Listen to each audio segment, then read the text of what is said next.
Bien.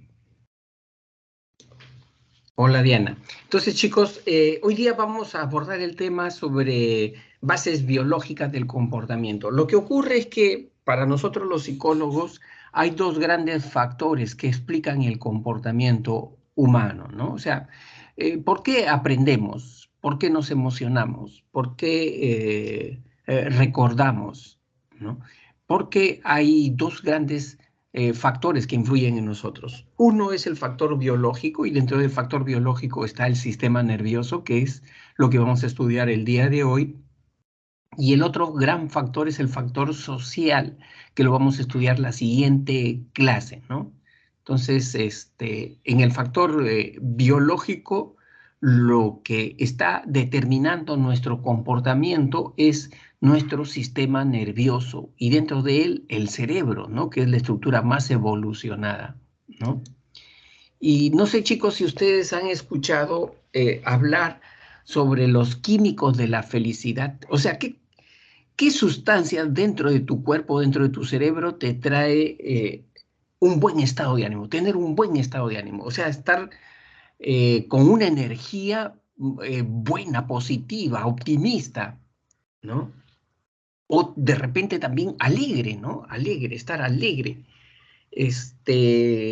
Ya se ha estudiado, ¿no? Que nuestro cerebro produce sustancias químicas llamadas neurotransmisores, ¿no? Y son más de 50 neurotransmisores, pero los neurotransmisores que nos producen felicidad, ¿no? Son cuatro, son cuatro. La dopamina, ¿no? Que es ese neurotransmisor que hace que nosotros nos encontremos eufóricos, que nos encontremos súper alegres, que saltemos de alegría, ¿no? Es porque tenemos bastante dopamina en el cerebro, ¿no? Escuchamos una buena noticia, una excelente noticia, uf, ¿no? Nos ponemos pues eufóricos con esa buena noticia, ¿no? Eh, Luego tenemos la oxitocina. La oxitocina es el neurotransmisor del afecto, de los vínculos afectivos. Y se presenta cuando nosotros sentimos ternura, cariño a otra persona, a mamá, ¿no? A papá, al hermanito pequeñito, ¿no? Y queremos abrazarlo, besarlo, apachurrarlo, ¿no? Es porque nuestro cerebro produce bastante oxitocina. Esta oxitocina la naturaleza sabiamente ha hecho, por ejemplo, que las mujeres parturientas, las mamás que dan a luz, produzcan bastante oxitocina. ¿Por qué? Porque eso permitiría generar un vínculo afectivo de la mamá al bebito, ¿no? Entonces, esa es la famosa oxitocina. Y la otra neurotransmisor es el neurotransmisor de la calma, de la paz, de la serenidad, ¿no? ¿Cómo se llama? Serotonina, ¿no? Entonces, cuando tú estás en estado, ¿no? De paz, de calma, de serenidad, es porque estás produciendo bastante serotonina, ¿no? En tu cerebro. Y luego tenemos el neurotransmisor llamado endorfina. Las endorfinas, chicos, son aquellos neurotransmisores que nos quita el malestar, ¿no? Nos quita el hambre, nos quita el sueño, ¿no? Y cuando nosotros producimos endorfina, cuando realizamos una actividad que nos causa a nosotros placer, gusto, satisfacción, ¿no? Por ejemplo, si tú tienes un hobby, tienes una pasión, ¿no? De repente el deporte, te gusta el fútbol, el vóley, ¿no? Puedes estar 2 horas, 3 horas jugando vóley, fútbol y no te cansas, no te cansas. ¿Por qué? Porque tu cerebro está produciendo bastantes endorfinas, ¿no? Esa persona que está profundamente enamorado, ¿no? También no tiene sueño, no tiene cansancio, no tiene hambre, ¿no? La endorfina te quita todos los malestares. Y eso es cuando estás en una actividad emocionalmente intensa, ¿no? Entonces, pues chicos, en conclusión, nuestro cerebro es un laboratorio, ¿no? No necesitas tomarte ningún psicofármaco, ninguna pastilla para mejorar tu estado de ánimo. Nuestro cerebro lo produce realizando algunas actividades como lo están señalando acá. Entonces, ahí está, ¿no es cierto?, la sabiduría de nuestro cerebro, ¿no? La complejidad de nuestro cerebro, ¿ya? Muy bien, entonces, el día de hoy, ¿qué vamos a abordar? El sistema nervioso central, el sistema nervioso periférico, el sistema límbico y por último el concepto de plasticidad cerebral. Cualquier duda que ustedes tengan a medida que yo voy leyendo y ustedes chequeando, ustedes tienen que ir chequeando con su cuadernillo para ver si el profesor se está ajustando a explicar los conceptos o está hablando sobre otros temas, ¿no? Porque a ustedes, cuando los evalúen, los van a evaluar en función del contenido de ese cuadernillo, ¿no? Entonces vayan chequeando también allí, ¿no? Entonces, empezamos, ¿no es cierto?, con el sistema nervioso. El sistema nervioso es el sistema más evolucionado que tenemos los seres humanos, ¿no? Es el que conecta con todos los demás sistemas, ¿no? Sistema endocrino, el sistema digestivo, el sistema respiratorio, ¿no? Es el sistema inmunológico, ¿no? Es el único sistema que recepciona, capta información, transforma esa información, da órdenes e integra información, ¿no? Y la unidad básica del sistema nervioso, como decir, chicos, el ladrillo del edificio del sistema nervioso, la unidad básica, se llama la célula, la neurona, ¿no? La neurona. Se sabe que en el sistema nervioso tenemos más de 100.000 millones de neuronas, ¿no? Incluso hay un científico que dice que ya las ha contado y dice no es 100.000, es 87.000 millones de neuronas, ¿no? Pero por ahí va, por ahí va. La neurona tiene tres partes, ¿no? Su primera parte se llama el cuerpo o soma, que es esta parte de acá, chicos, ¿no? Con su núcleo acá al centro, ¿no? La segunda parte son sus brazos, llamados también dendritas, ¿no? Estos brazos, estas ramificaciones son las dendritas. Y la tercera parte es el axón. También se le conoce como cilindro eje. Mire, esta parte de acá, todo esto de acá es el axón, ¿no? Como tripitas, están como tripitas ahí, ¿no? Por acá pasa el impulso nervioso, ¿no? Y en la parte final del axón están los famosos botones terminales, los botones terminales, ¿no? Lo que se ve acá, este es un botón terminal, ¿no? Este es un botón terminal. Entre neurona y neurona no están unidas, no están enlazadas. Hay una abertura, a esta abertura se le llama el espacio sináptico. Es decir, las neuronas se comunican entre sí a través de la sinapsis, ¿no? Ese es el medio. Es donde las neuronas lanzan en ese espacio sináptico mensajeros químicos, sustancias químicas. Y esos mensajeros químicos, sustancias químicas, ¿cómo se les llama? Se les llama neurotransmisores, ¿no? Así se les llama, neurotransmisores. Y nosotros tenemos más de 50 neurotransmisores. Hemos hablado de 4, ¿se acuerdan? La oxitocina, la serotonina, la dopamina y la endorfina. Pero hay más todavía, ¿no? Está también, por ejemplo, el glutamato, ¿no? Que es otro neurotransmisor, ¿no? Y así, ¿no? Ahora, las neuronas no están solas en el sistema nervioso. Hay otra célula, y esa célula se llama las células gliales, o neuroglias también, ¿no? Que son células de soporte, de apoyo a las neuronas. Las neuronas no podrían vivir sin la presencia de las células gliales, ¿no? Por cada neurona hay 50 glías, o sea, más hay glías que neuronas. Las glías, chicos, hidratan a las neuronas, las alimentan a las neuronas, ¿no?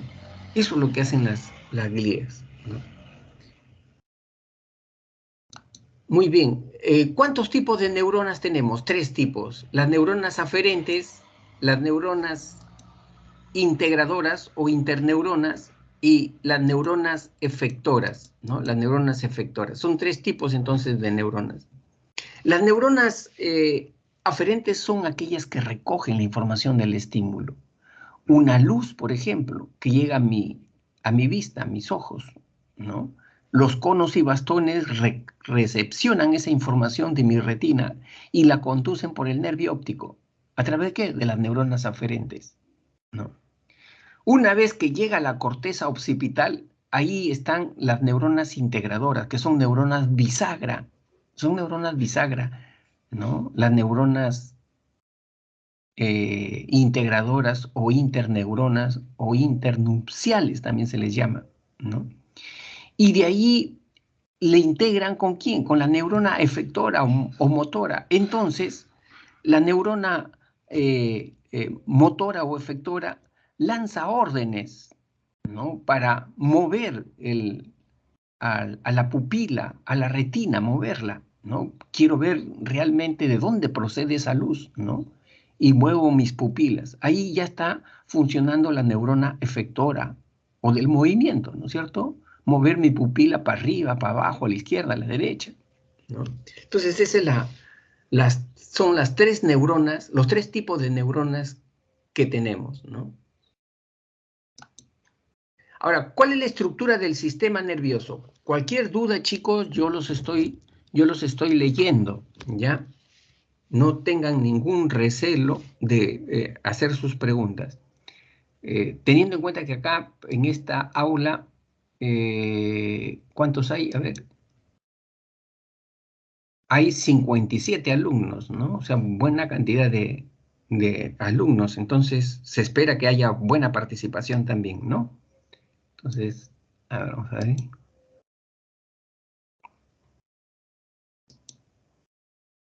¿Cómo se divide el sistema nervioso? El sistema nervioso se divide en dos grandes estructuras, el sistema nervioso central, ¿no? Y el sistema nervioso periférico. El sistema nervioso central, como ustedes pueden ver, está compuesto por el encéfalo. Todas estas estructuras que están en el cráneo se llama encéfalo, todo esto es el encéfalo, ¿no?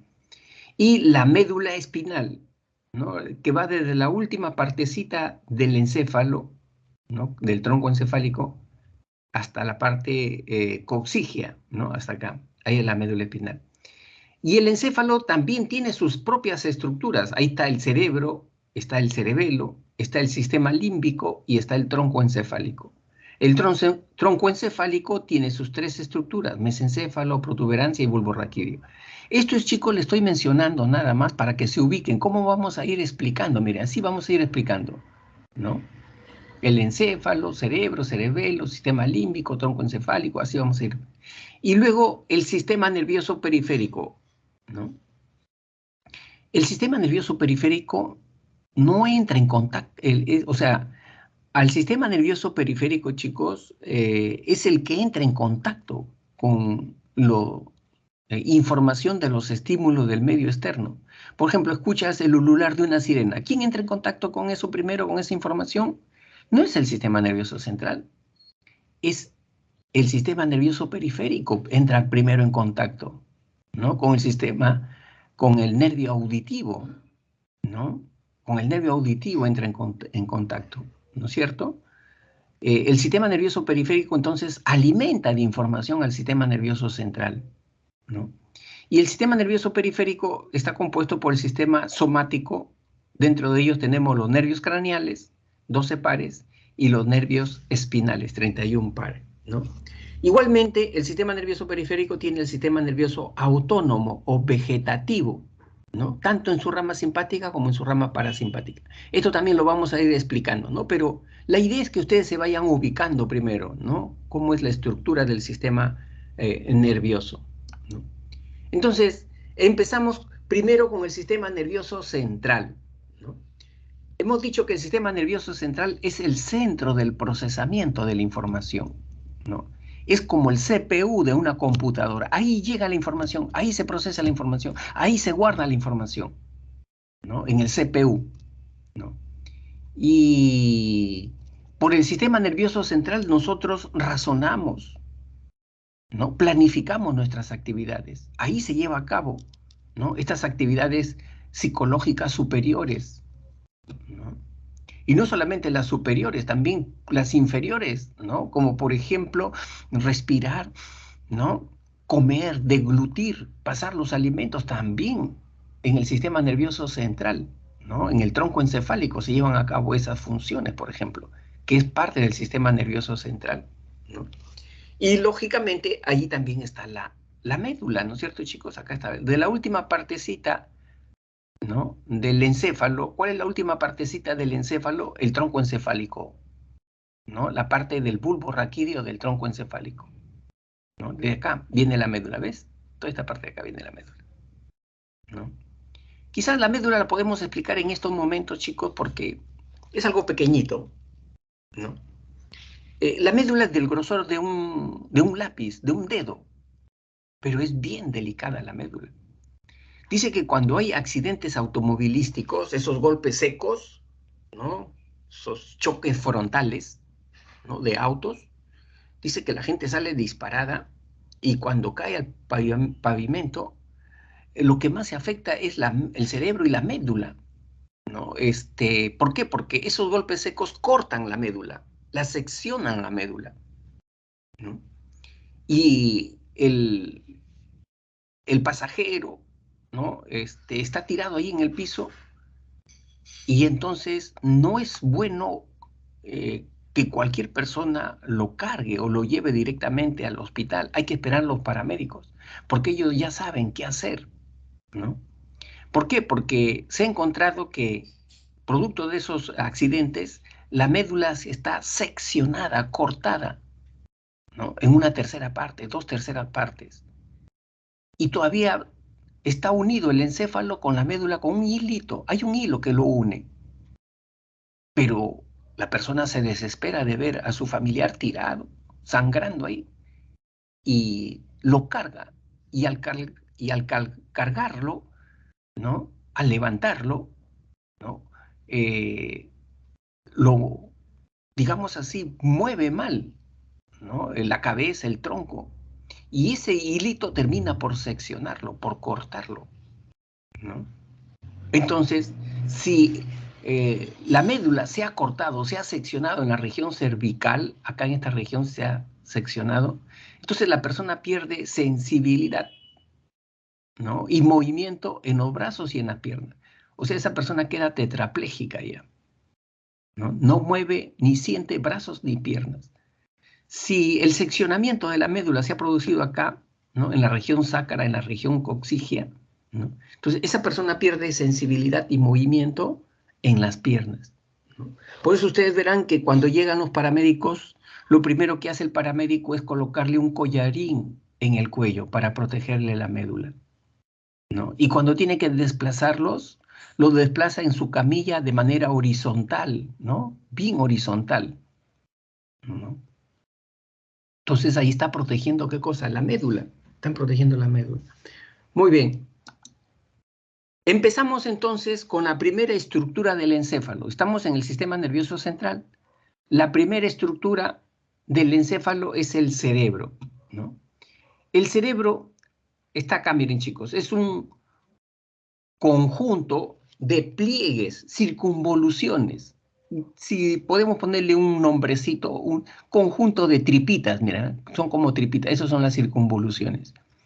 Y solamente se ve una tercera parte de esas circunvoluciones. Las 2/3 partes no se ven, no se pueden ver, están metidas adentro, ¿no? Bien metidas adentro, ¿no?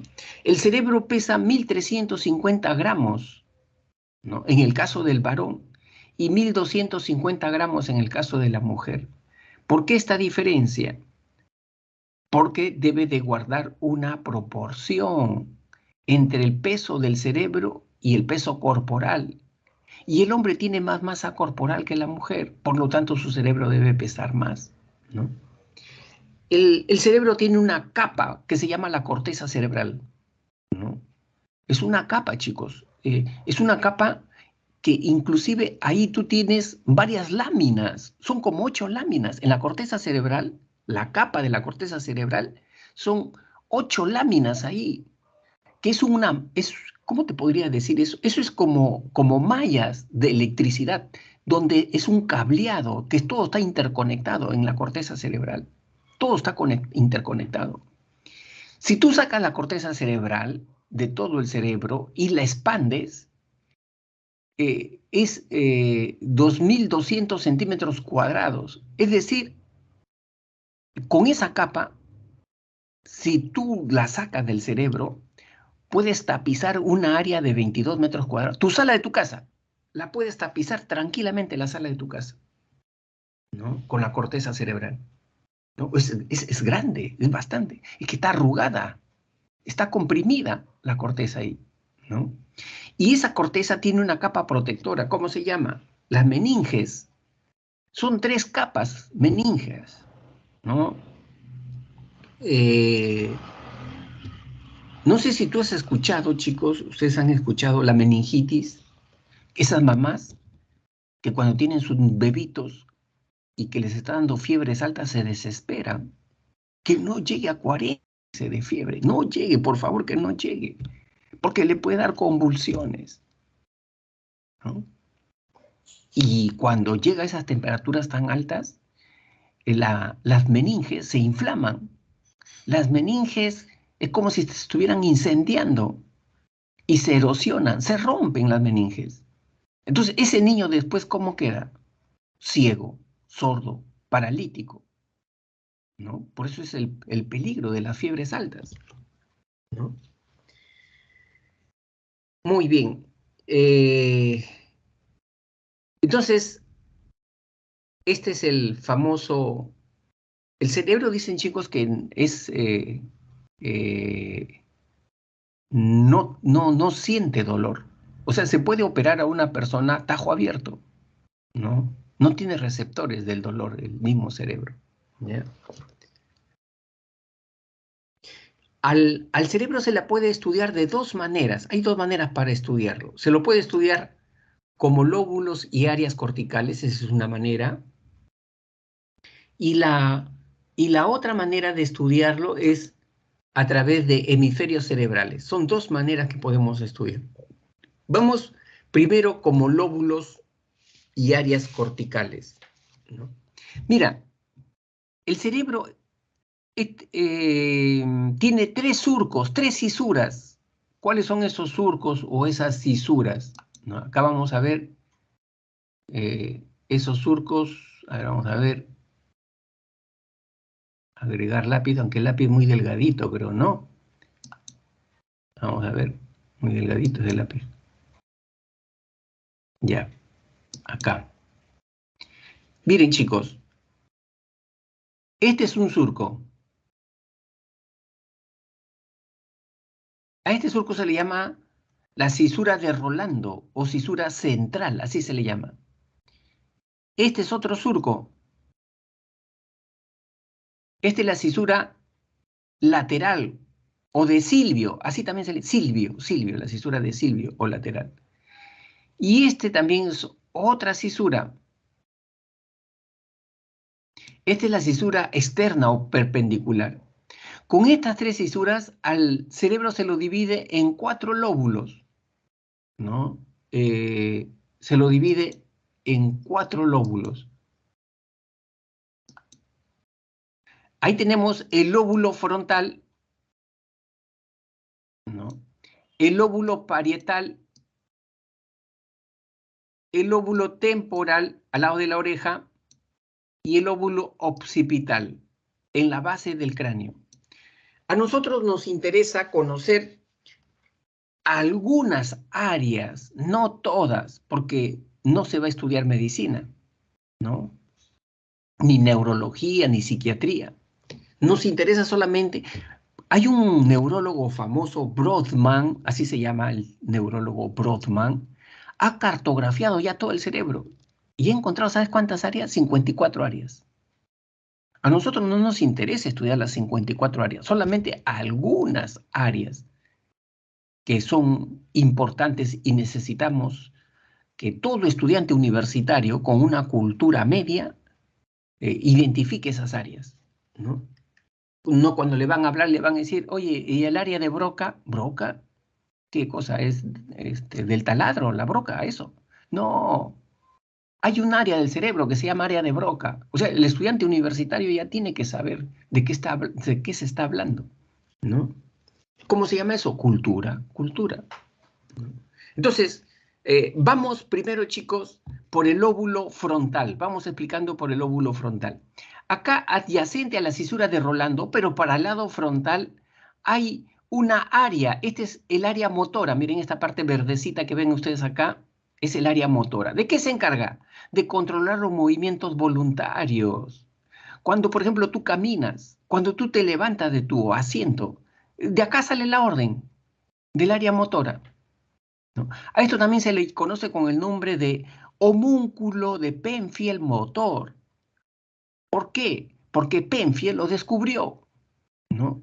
Y esto es como si acá hubiera un hombrecito, por eso se le llama homúnculo. Homúnculo es un hombrecito imaginario, ¿no? Acá hay un hombrecito echado. Hay un hombrecito echado acá. Un hombrecito imaginario echado. ¿Qué pasa si una bala entra al cerebro y se aloja en este segmento de acá? Acá se aloja la bala. Dice que esa persona ya no puede mover su mano derecha, ya no la mueve, ¿no? Si lesiona toda esta parte de acá, ya no mueve el brazo derecho, ¿no? Si lesiona esta parte de acá, ya no mueve la pierna izquierda, ya no la mueve. ¿Por qué? Porque esta área motora tiene una distribución somatotópica. Eso lo descubrió Penfield, ¿no? Por eso que esto lo van a poder visualizar mejor acá, mire, ¿no? Acá. Este es el área motora. Esta es la corteza, ¿ve? La corteza cerebral. Por ejemplo, acá, ¿no es cierto? Si la bala entra acá, ¿qué se atrofia? El movimiento de tobillos y dedos. Acá, caderas y rodillas. Acá, hombro, tronco, codo. ¿Ven cómo se va distribuyendo? ¿No? Y esto se sabe, chicos, desde la Segunda Guerra Mundial, cuando a los hospitales ingresaban soldados con balas alojadas en el cerebro y veían el efecto del daño que producía eso, ¿ya? Entonces, ese es el área motora. Ahí en el lóbulo frontal también hay una área, que este es el área de Exner, ¿no? Área de Exner. Y se encarga de lo que es la escritura. El profesor está explicando y ustedes están escribiendo, ¿no? Están escribiendo ahí. ¿Dónde sale la orden? De acá, del área de Exner, ¿no? Para todo lo que es el lenguaje escrito. Acá también hay una área, esta área, miren de acá, este es el área de Broca, ¿no? Se encarga del lenguaje expresivo, del lenguaje articulado. En mi caso, que yo estoy hablando, mi área de Broca está activa, ¿no? Es el lenguaje expresivo, articulado. En el lóbulo frontal también hay otra área, miren, esta área que está un poquito amarillenta, ¿no? Esta parte de acá. Esta parte se llama el área prefrontal, de la frente, lo que está en la frente. Y es el área más evolucionada que tenemos nosotros, ¿no? Acá se procesan las funciones psicológicas superiores, el razonamiento, la inteligencia, la planificación, se procesa acá. Acá se procesa también, chicos, la personalidad. ¿Quién soy yo? ¿Quién soy yo? ¿Qué cosa quiero ser en esta vida? ¿No? Se procesa en el área prefrontal, ¿no? Las actitudes éticas, cuando uno se evalúa y dice, ¿me estaré preparando a conciencia en la pre o no me estoy preparando a conciencia acá en la pre? ¿Dónde crees que se procesa ese tipo de interrogantes? En el área prefrontal, ¿no? Esta área prefrontal solamente lo tienen los Homo sapiens, nosotros. ¿Tú crees que el mono, el orangután, tiene área prefrontal? No tiene. Ellos, su cerebro es así, miren chicos, es chato, plano, ¿no? Así, chato, plano. Nosotros le ganamos porque tenemos esto, ¿no? Entonces, ese es el área prefrontal. Luego, en el lóbulo parietal, ya pasamos al lóbulo parietal, adyacente a la cisura de Rolando, pero para el lado parietal hay un área, esta área de acá, que es un color un poquito turquesa, ¿no? Ese se llama el área somatosensorial o homúnculo de Penfield sensorial, porque Penfield también lo descubrió. ¿De qué se encarga? Acá se procesa sensaciones, la temperatura, hace mucho frío, hace mucha calor. ¿Dónde se procesa acá? Te tocan el brazo, te tocan la mano cuando te saludan y te están presionando muy fuerte. ¿Dónde crees que lo procesas? Acá, acá se procesa. Y acá también el área somatosensorial tiene la distribución somatotópica como si hubiera allí un homúnculo, un hombrecito imaginario, pero para las sensaciones, solamente para las sensaciones, ¿no? Es decir, si ingresa una bala acá, se aloja la bala acá, yo ya no siento, me agarran la mano con fuerza, me chancan la mano y yo ya no siento ya, ¿no? Ya no siento, ¿no? De acá, por eso que ustedes acá ven, ¿no es cierto? Este es para el área motora, la distribución somatotópica, y este para el área sensorial, ¿no? Entonces, ahí está.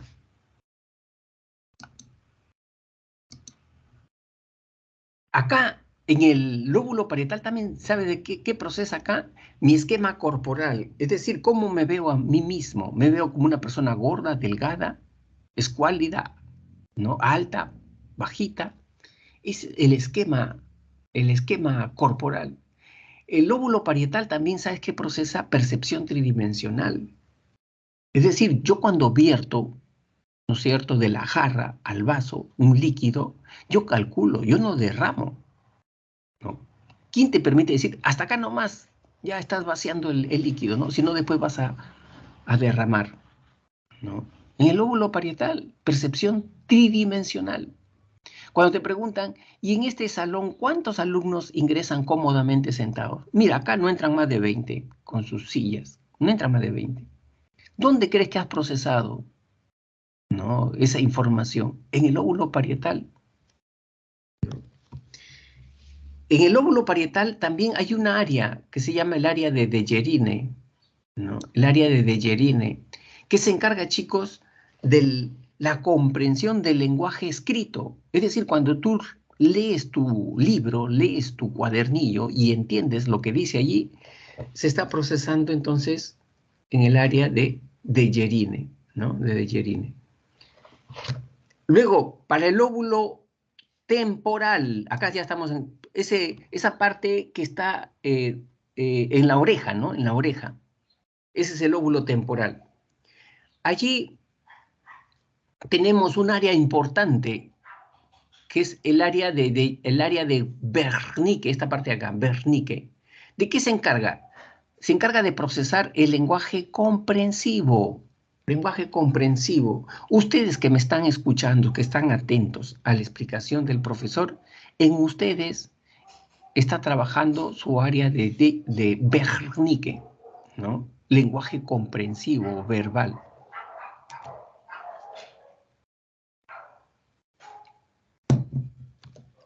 En el lóbulo temporal también sabe de qué se encarga de la función mnésica, o sea, memoria. ¿Dónde crees que tienes tanta información académica? ¿Cuántos viajes realizó Cristóbal Colón? ¿Cuál es el área, la fórmula para hallar el área de un triángulo? ¿Dónde crees que lo tienes almacenado toda esa información? ¿No? Acá en el lóbulo temporal, ¿no? Tiene que ver con la memoria el lóbulo temporal, la memoria semántica, perdón, ¿no? El lóbulo temporal también se encarga de la percepción auditiva, o sea, identificar a un objeto por su sonido. Se cae un objeto al piso, ¿no? Y tú dices, es una moneda la que se ha caído. Ah, no, no, no, es las llaves que la que se ha caído, ¿no? O sea, reconoces tú ese estímulo. ¿Por qué? Por el lóbulo temporal. El lóbulo temporal también se encarga, ¿sabes qué? De las motivaciones básicas, hambre, sed, sueño, también tiene que ver con eso el lóbulo temporal. Y finalmente, el lóbulo occipital, la base del cerebro, ¿no? Acá, el lóbulo occipital solamente interesa saber que procesa todo lo que es información visual, ¿no? Es decir, acá yo proceso formas, colores, movimiento, ¿no? Eso es lo que se procesa en el lóbulo occipital. Bueno, entonces, ahí están pues las principales áreas de los lóbulos corticales, ¿no? Ahora, yo quiero estudiar al cerebro de otra manera. Quiero estudiarlo como hemisferio cerebral. Entonces yo hago un corte sagital por en medio de mi cráneo, abro el cráneo, ¿y qué cosa voy a encontrar dentro del cráneo? Voy a encontrar dos cerebros, ¿no? Dos cerebros. Este, eh, estructuralmente, estructuralmente son iguales, el mismo tamaño, ¿no? El mismo color, la misma textura, estructuralmente, pero funcionalmente son diferentes, ¿no? Procesan información especializada cada uno. Ellos no se pelean como dos hermanitos, ¿no? Los hermanitos en casa se pelean. Oye, te toca a ti lavar los platos. No, no, no, yo ya lavé ayer ya, ¿no? A ti te toca, ¿no? Los hermanitos pelean, ¿no? Por las tareas. Te toca barrer la casa, ¿no? En cambio, ellos no pelean. Ellos ya saben cuál es su función, cuál es su tarea, ¿no? Y hay un neurólogo famoso, Robert Sperry, que en 1980 descubrió estas funciones. Por eso que él ganó el Premio Nobel de Medicina en esa época, ¿no? Entonces, ¿de qué se encarga el hemisferio izquierdo? El hemisferio izquierdo, chicos, se encarga de lo que es el razonamiento, el lenguaje verbal. De eso se encarga el hemisferio izquierdo, ¿no? Por ejemplo, tú estás procesando la información que yo te estoy dando, ¿verdad? ¿Tú dónde crees que procesas eso? En el hemisferio izquierdo, acá lo estás procesando. Todo lo que es lenguaje verbal, ¿no? En cambio, el hemisferio derecho este, procesa el lenguaje no verbal, ¿no? El lenguaje no verbal, tú mismo lo conoces, tiene que ver con procesar gestos, señales, muecas, ¿no? Por ejemplo, tú puedes mirar al profesor de psicología y dirás, ¿parece cansado el profesor o está con ganas de seguir con la clase? O sea, tú mirando el rostro de las personas, ¿no? Puedes entender si esa persona está aburrida, si esa persona está motivada, ¿no? ¿Quién crees que procesa la información no verbal, del lenguaje no verbal, ¿no? El hemisferio derecho, el hemisferio derecho. Cuando tu compañero en una conversación, ¿no? Te guiña el ojo, ¿no? Ya te guiñó el ojo, ¿no? Entonces tú rápido lo entiendes. Ah, quiere que me quede callado, que ya no siga hablando. ¿Quién crees que lo ha procesado? Hemisferio derecho, ¿no? Entonces no se pelean ellos, no se pelean, ¿no? El hemisferio izquierdo tiene que ver con la lógica, la matemática. Por eso se le llama el hemisferio científico al hemisferio izquierdo. En cambio, el hemisferio derecho tiene que ver con la intuición, el arte, la imaginación, ¿no? Por eso se le llama el hemisferio artístico al hemisferio derecho, ¿no? Por ejemplo, un alumno dirá, yo creo que una pregunta me va a venir en el primer examen de la pre sobre hemisferios. ¿Cómo ha llegado a esa conclusión? No sé, no sé, pero me parece que sí, una pregunta va a venir. Mi corazonada, mi sexto sentido me dice que una pregunta va a venir sobre esto. ¿Cómo llegaste tú a esa idea? Por el hemisferio derecho. El hemisferio derecho te da esa información, intuición, presentimientos, corazonadas, ¿no? Parece que hoy en la tarde va a haber temblor. ¿Cómo llegó a esa? No sé, pero va a haber temblor, ¿no? Ese es el hemisferio derecho, hemisferio intuitivo. Justamente por estas características, también al hemisferio derecho se le ha llamado el hemisferio femenino y al hemisferio izquierdo el hemisferio masculino. ¿Por qué? Porque en términos generales dicen que las chicas, las mujeres, tienen más desarrolladas estas capacidades que nosotros los varones. Tú le presentas una persona a una chica, a una mujer, y dice que la mujer lo escanea de pies a cabeza. le pasa su escáner y en 10, 15 segundos ya tiene una apreciación sobre esa persona. O sea, en 10, 15 segundos ya tiene una radiografía sobre esa persona. Incluso hay chicas más intuitivas que otras. No solamente tienen una radiografía, sino tienen una tomografía axial computarizada sobre esa persona. Ya saben las negras intenciones que tiene esa persona, con mirarlo nomás. ¿Por qué? Porque son intuitivas, ¿no? En cambio, dice que nosotros los varones no prestamos mucha atención a esas señales, ¿no? ¿Por qué? Porque habemos hombres que somos torpes, incluso algunos torpes a la n potencia, ¿no? Al cubo. ¿Por qué? Porque habemos varones que sabemos que una de nuestras amigas tiene problemas personales, familiares, vamos a visitar a su casa, le encontramos llorando y todavía le preguntamos, ¿qué? ¿Estás llorando? La amiga está que bota borbotones de lágrimas y todavía le preguntamos si es que está llorando. ¿Cómo se llama eso? Torpeza. Esa es torpeza, ¿no? ¿Por qué? Porque los varones no nos damos cuenta de eso, ¿no? Muy bien. El hemisferio izquierdo, chicos, tiene que ver con el pensamiento analítico. O sea, le gusta trabajar viendo detalles, elementos, ¿no? Al hemisferio derecho no, le gusta trabajar de manera sintética, global. Por ejemplo, te preguntan, ¿cuántas personas ha venido a tu salón?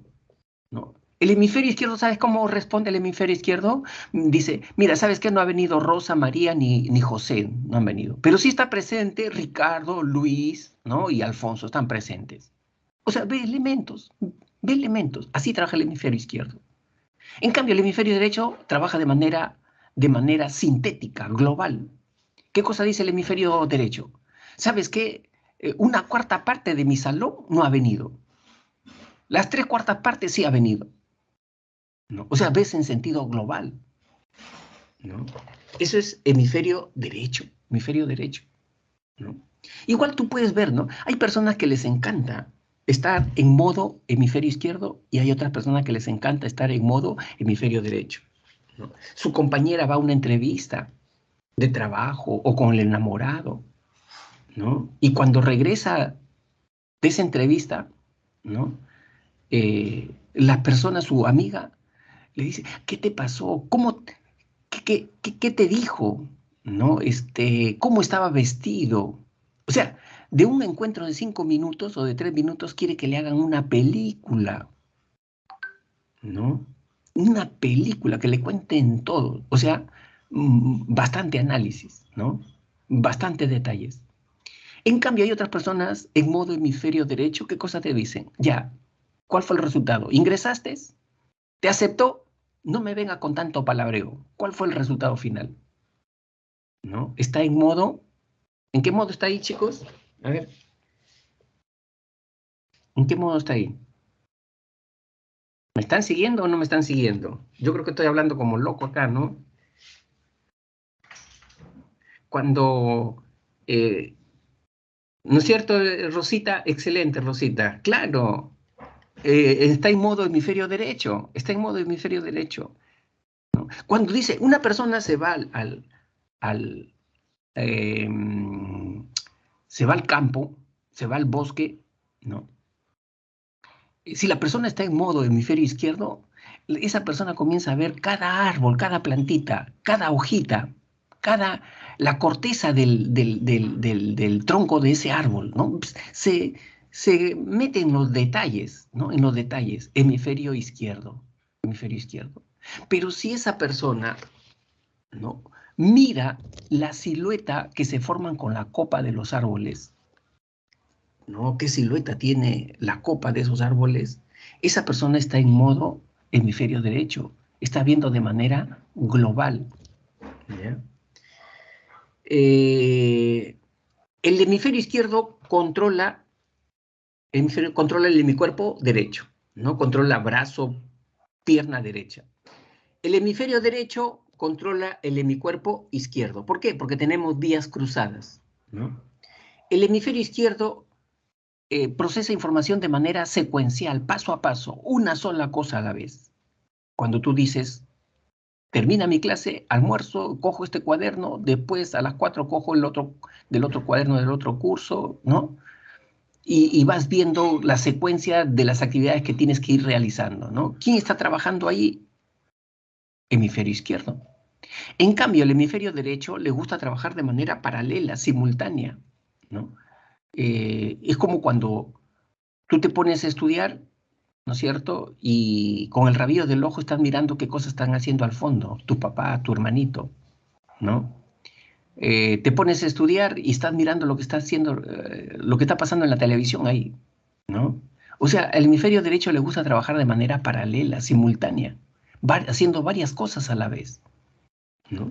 Y acá una vez más se comprueba que el hemisferio derecho es el hemisferio femenino y el hemisferio izquierdo es el hemisferio masculino, porque las chicas pueden hacer 2 o 3 cosas a la vez, simultáneamente, ¿no? Cuando se reúnen 5 o 6 chicas a conversar, dice que las 5 quieren hablar a la vez.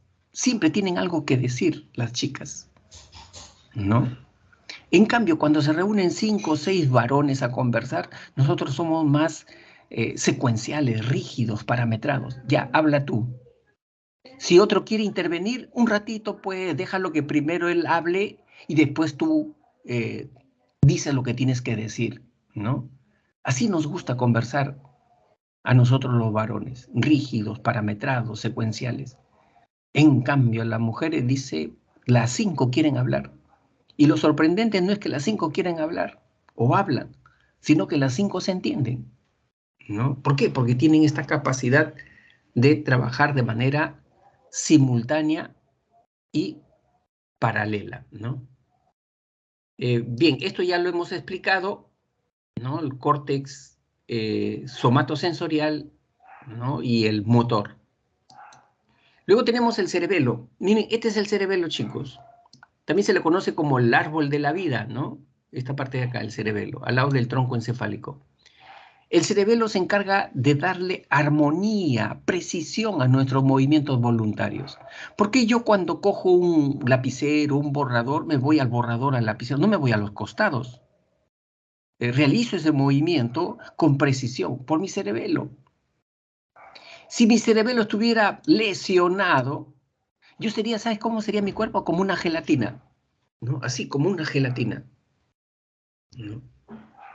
Entonces, el cerebelo da equilibrio a mis movimientos, da armonía, precisión a mis movimientos, ¿no? Eso es lo que hace el cerebelo, ¿no? El cerebelo está en todo su esplendor cuando hacen pues esas, ¿se acuerdan, chicos? Esas danzas, ¿no? La gimnasia, ¿no? Que el baile del cisne, por ejemplo, el baile del cisne, ¿no? ¿Qué tal precisión, armonía, ¿no? ¿No? El cerebelo. Luego tenemos el tronco encefálico. Esta parte de acá, miren, es el tronco encefálico. Toda esta parte de acá, ¿no? Toda esta parte de acá es el tronco encefálico. Y el tronco encefálico, ya hemos dicho, tiene 3 partes, ¿no es cierto? El mesencéfalo, la protuberancia y el bulbo raquídeo, la última partecita, el bulbo raquídeo. ¿De qué se encarga el tronco encefálico? Se encarga de las funciones básicas, respirar, deglutir, pasar alimentos, ¿no?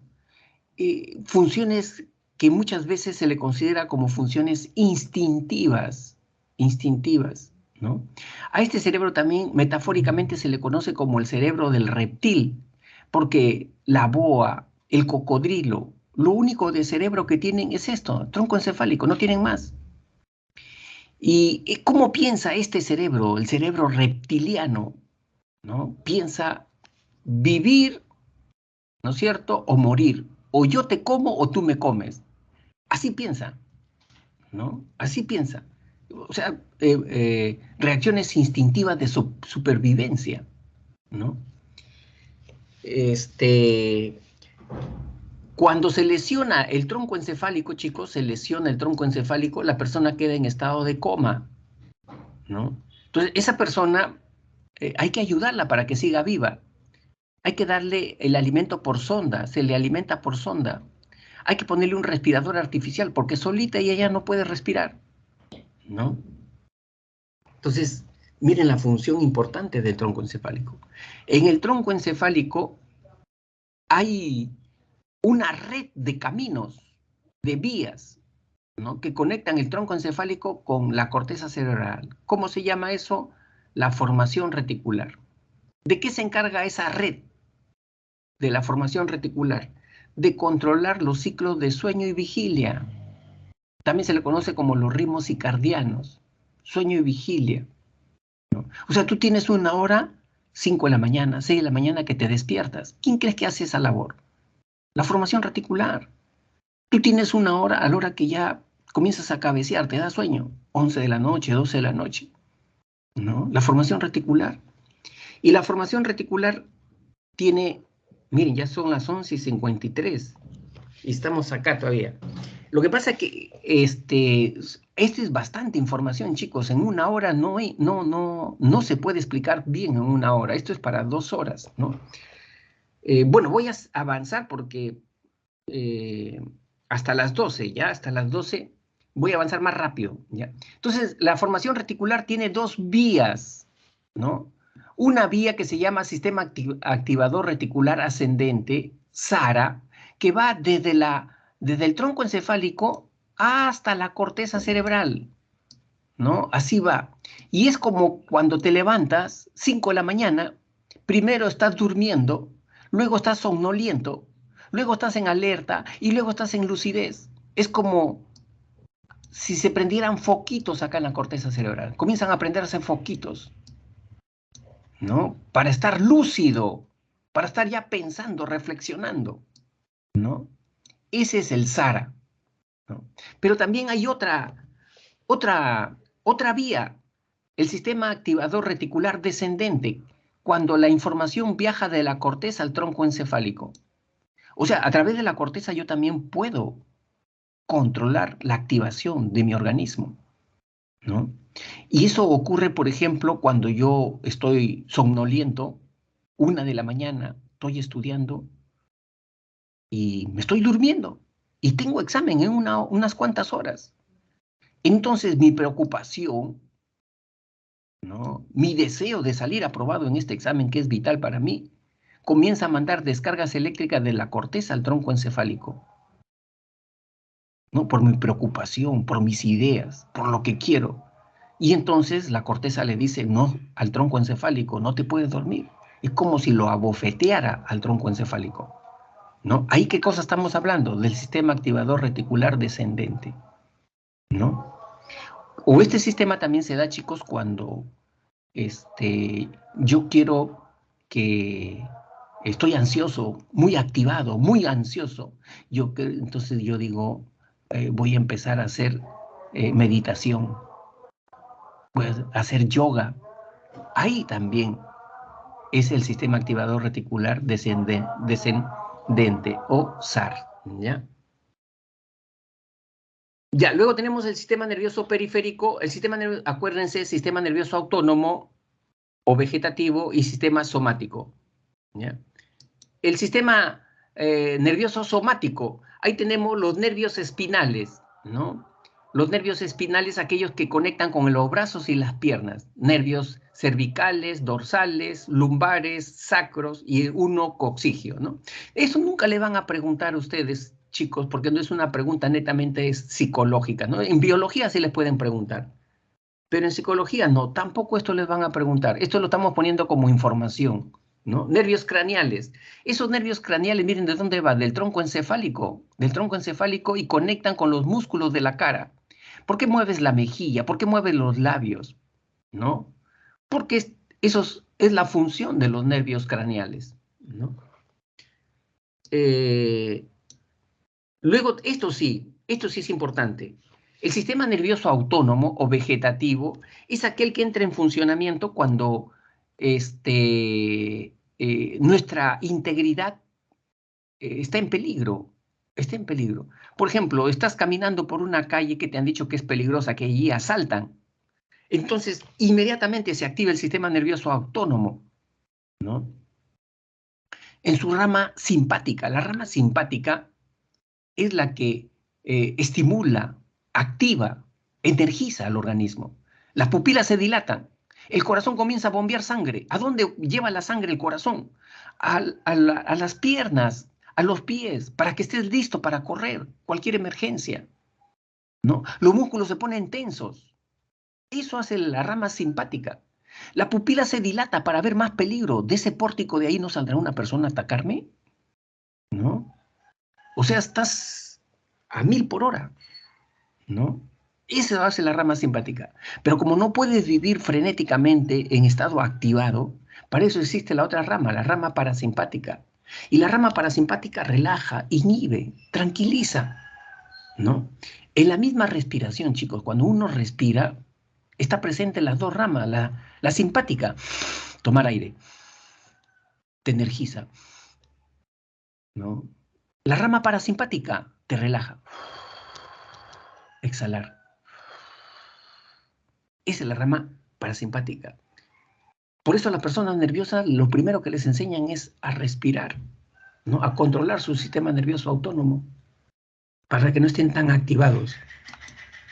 Luego tenemos el sistema límbico. El sistema límbico es el cerebro de los mamíferos, ese cerebro que tiene el perro, la rata, el gato. Lo compartimos nosotros, ese cerebro. ¿Por qué? Porque con ese cerebro nosotros tenemos emociones. Con ese cerebro nosotros aprendemos, tenemos memoria. La rata es inteligente. ¿Por qué? Porque tiene sistema límbico, igual como nosotros. ¿Cuáles son miren, estas son las estructuras del sistema límbico? Todo lo que está en verde por acá, ¿no es cierto? Son limbus, quiere decir borde, están al borde de la corteza, ¿no? Ahí tenemos el hipotálamo. El hipotálamo es la estructura de la homeostasis, del equilibrio interno. Hace mucha calor. El hipotálamo detectó ya la calor en nuestro cuerpo. Inmediatamente manda órdenes para que el cuerpo comience a transpirar. ¿Y para qué transpira? Para que se enfríe el cuerpo. ¿Cómo se llama eso? Homeostasis, equilibrio, ¿no? Luego tenemos la amígdala. Acá está. La amígdala es el centro del procesamiento emocional. ¿Por qué yo tengo miedo, cólera, rabia, tristeza? Porque tengo amígdala. Si yo me cortaran la amígdala, chicos, ya yo sería un objeto, una cosa. Donde me pongan, yo no me muevo. ¿Por qué? Porque no sentiría agrado, desagrado, preferencias, simpatías. Todos mis amigos serían igual para mí. ¿Igual que qué? Igual que una carpeta. Porque no tengo amígdala, ¿no? Y el hipocampo es la estructura de los recuerdos, ¿no? Me da información sobre recuerdos de tipo emocional. Por ejemplo, mi hipocampo me dice, mira, ¿sabes qué, Víctor? La semana pasada, de esas 3 casas antes de tu casa salió un perro bravo, casi te muerde. Cuidado, estás pasando nuevamente por ahí, ¿no?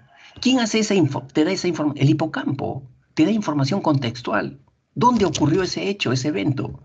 ¿Dónde abrazaste a esa persona por Año Nuevo? ¿Fue en tu sala? ¿Fue en la calle? ¿En el pasadizo? ¿No? Eso hace el hipocampo. Y el tálamo es la estructura de relevo sensorial. Toda la información visual, auditiva, táctil llega al tálamo y el tálamo ya reparte esa información, o bien a la corteza o bien al sistema límbico, ¿no? Ya hemos hablado de la amígdala, chicos, ya hemos hablado de la amígdala. Y el concepto de plasticidad cerebral se refiere a esa capacidad que nuestro cerebro no es, el cerebro, chicos, no es como un...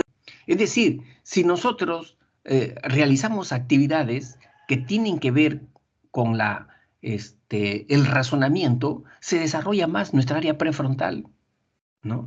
Si nosotros realizamos actividades que tienen que ver con la música, se desarrollan más las áreas que tienen que ver con la música en el cerebro, ¿no? Muy bien. Luego tenemos ya las preguntas, ¿no? El sistema límbico está formado por un conjunto de estructuras que se encuentran por debajo de la corteza cerebral. En relación a las funciones de este sistema, identifica el valor de verdad de las siguientes afirmaciones. Una lesión de este sistema se evidencia en un marcado deterioro, ¿no es cierto?, en la coordinación. El sistema límbico no tiene nada que ver con esto, ¿no? Es falso. La expresión de asco que experimenta un niño ante un insecto implica una activa participación, su activa participación. Asco es una emoción. Acá tiene que ver el sistema límbico, ¿no es cierto? Entonces, es falso, verdadero, ¿no? Y 3, la actividad endocrina presente en el episodio del estrés está relacionada con su funcionamiento. Claro, ¿no? El hipotálamo tiene que ver con todo esto, el hipotálamo, ¿no? Con la actividad endocrina, ¿no? Entonces la respuesta correcta es la E, alternativa E. ¿Ya, chicos? La E. Bien, acá ya no nos alcanza mucho el tiempo. En la 2, la respuesta correcta es la D. Ya, es la D, la respuesta correcta, la D. En la 3, la respuesta correcta es la E. Ya, falso, verdadero, falso. Y acá tenemos las claves. Tomen la captura de pantalla de las claves de esta semana, ¿no? Y bien, les agradezco por la atención prestada y ya nos veríamos la próxima semana, ¿ya? Me despido entonces. Chao, nos vemos.